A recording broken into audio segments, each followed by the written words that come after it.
مذاق اڑاتے تھے عمران خان کا، حالانکہ یونائٹڈ نیشنز کے وہ تمام کے تمام اپرووڈ پروگرام ہیں کہ لوگوں کو لائف سٹاک دیں.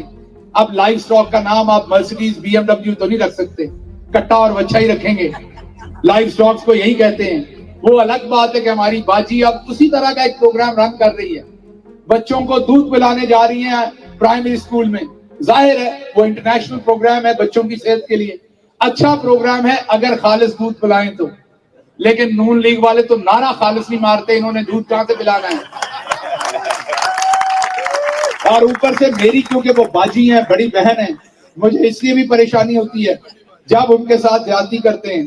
اب آپ یہاں پر دودھ خریدتے ہوں گے مارکیٹ سے، کہیں پر کسی پہاڑی کی تصویر ہوگی، کہیں پر کسی چشمے کی ہوگی، گھاس کی ہوگی، کسی گائے کی ہوگی معصوم سی کی، کسی بھینس کی ہوگی، کسی بکری کی ہوگی، اونٹنی کی ہوگی، وہاں تصویر میری باجی کی لگا دی. اب باجی کو ایڈوائزر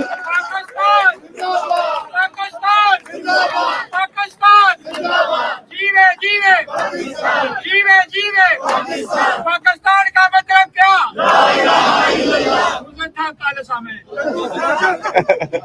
اب یہ جو انہوں نے آخری بات کہی ہے نا، وہاں ملٹری اسٹیبلشمنٹ نے کہنی کہ یہ انہوں نے دہشت گردی کی ہے. یہ جو انہوں نے نارویجن میں کہی ہے، مجھے نہیں پتا کیا کہا ہے، لیکن انہوں نے ان کو دہشت گرد بنا دینا. آپ مجھے یہ بتائیں، آپ مجھے یہ دیکھیں، ان کو بھی بات پوری سمجھ آ رہی ہے.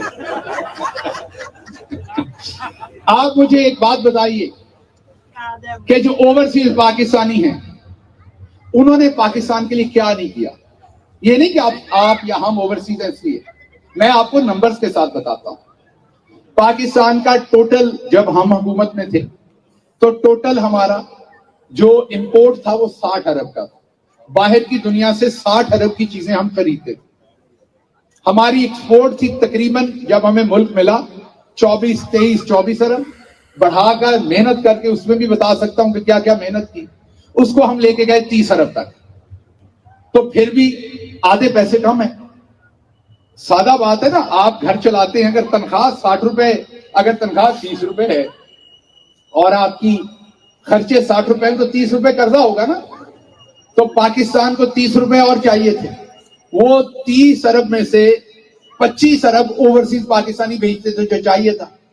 اس کو آپ کا منت ترلا کر کے، آپ کو عمران خان نے بار بار انگیج کر کے، آپ کو کانفیڈنس دے کے کہ آپ کی حفاظت میں کروں گا، آپ کو یہاں عزت دیں گے، احترام دیں گے، آپ کی پراپرٹی پہ کوئی قبضہ نہیں کرے گا. آپ نے مہربانی کی، اوورسیز پاکستانیوں سب نے انویسٹمنٹ کرنا شروع کی، وہ 30 ارب پہ گیا. اب جو ہماری ایکسپورٹ ہے نا، یہ بڑی امپورٹنٹ بات ہے آپ کے لیے. یہ جو ایکسپورٹ ہے نا، فار ایگزامپل کپڑا بناتے ہیں، اس میں دھاگا، زپ لگتی ہے، بٹن لگتا ہے، بہت سارا جو سوتر یا اس کی کاٹن بھی اب تو کیونکہ کم ہوتی ہے وہ باہر سے منگوانی پڑتی ہے. جرائی کا سامان بناتے ہیں آپ سیالکوٹ میں تو مٹیریل باہر سے آتا ہے. سپورٹس کے سامان کا مٹیریل باہر سے آتا ہے. تو پہلے آپ امپورٹ کرتے ہیں پھر ایکسپورٹ کرتے ہیں. تو جو خالص ایکسپورٹ ہے وہ 30 ارب میں سے مل ملا کے جو ہے وہ 20-22 ارب ہی رہ جاتی ہے، 18-20 ارب. باقی ساری تو باہر چلی جاتی ہے. اسی ایکسپورٹ کے لیے بجلی بھی استعمال ہوتی ہے. زیادہ آئی پی پیز چائنا وغیرہ کے وہ بھی پیسے لے جاتے ہیں. تو اس لیے ظاہر ہے شپنگ کمپنیز نے بھی پیسے لینے ہیں. تو سارے کام سے ایکسپورٹ بہت تھوڑی رہ جاتی ہے. تو جو دگنا کماؤ پوت ہے پاکستان کا وہ اوورسیز پاکستانی.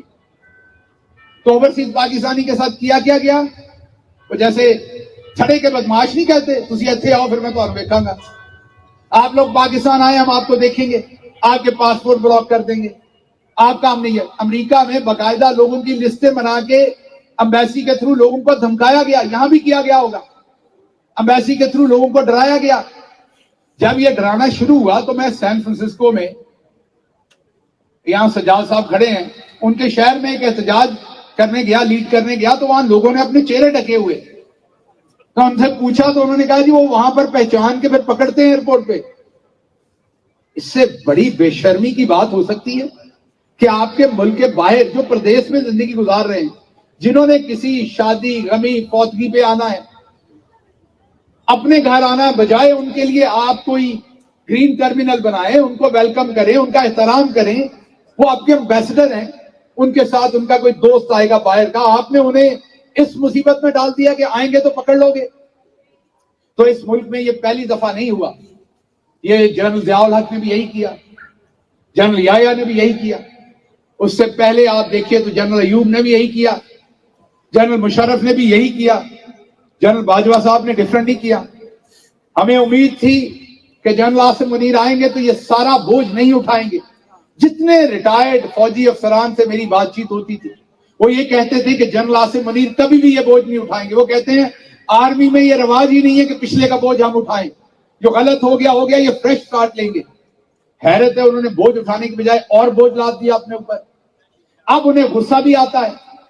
جب مجھے اٹھایا ہوا تھا تو ایک دن بہت مارنے کے بعد مجھے پوچھتے ہیں کہ آپ پروفیسر ہیں, آپ ہمیں طریقہ بتائیں, یہ دنیا ہمیں برا بھلا کہتی ہے, یہ ہمیں برا بھلا کہنے سے ہٹ جائے, یہ نیریٹو آپ لوگوں نے ہمارے خلاف کیسے بنایا ہے؟ تو میں نے کہا میں نے جب بات بتانی آپ نے پھر مارنا, اس لیے فائدہ نہیں, آپ پہلے مار لیں. میں نے کہا آپ نے مارنے سے بات نہیں آنا, میں نے بات کرنے سے بات نہیں آنا. تو انہوں نے کہا نہیں آپ بات کریں, ہم چاہتے ہیں کہ ہماری اس سے جان چھوٹے. تو میں نے کہا اس کا طریقہ حضور ایک ہی ہے کہ جو گندا کام کرنا ہے کھل کے خود کر لیں. یہ جو آپ نے کام کیا اس سے بہتر ہے ماشاءاللہ لگا لیں, لوگ کم برا بھلا کہیں گے. اب لوگوں کو دو غصے ہیں, ایک تو آپ نے عمران خان کو نکالا, دوسرا غصہ یہ کہ ان چوروں کو لا کے آپ نے بٹھایا.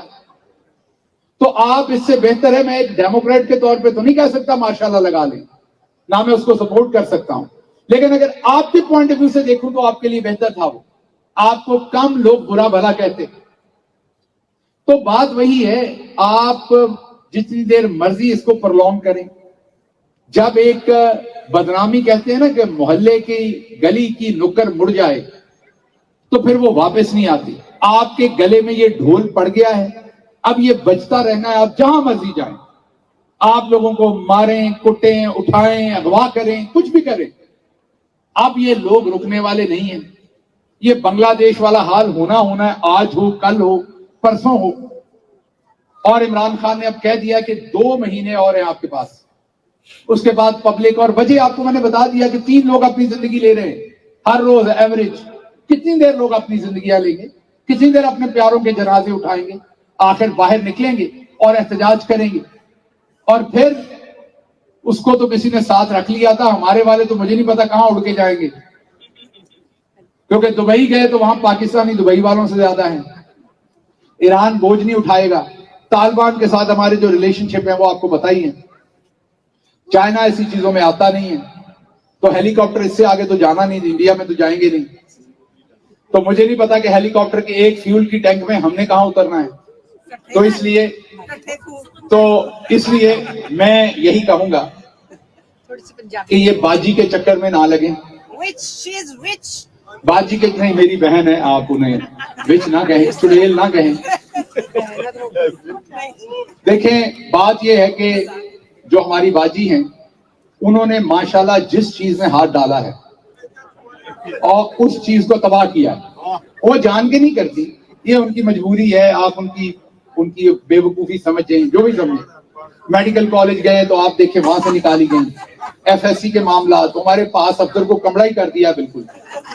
تو اس لیے اب ہمارے چودھری صاحب جو ہیں وہ بھی باجی کے مشورے لیتے ہیں, تو انجام آپ کا بھی وہی ہونا ہے, آج نہیں تو کل ہونا ہے. اس لیے میری آپ سے درخواست ہے کہ اس بات کو چھوڑیں اور پاکستانیوں کی آواز سنیں. عام پاکستانی, 90% پاکستانی جو آپ کو کہہ رہا ہے کہ پاکستان آگے نہیں جا سکتا جب تک آپ آئین پر واپس نہیں جائیں گے, اور یہ پوری دنیا کا مصدقہ اصول.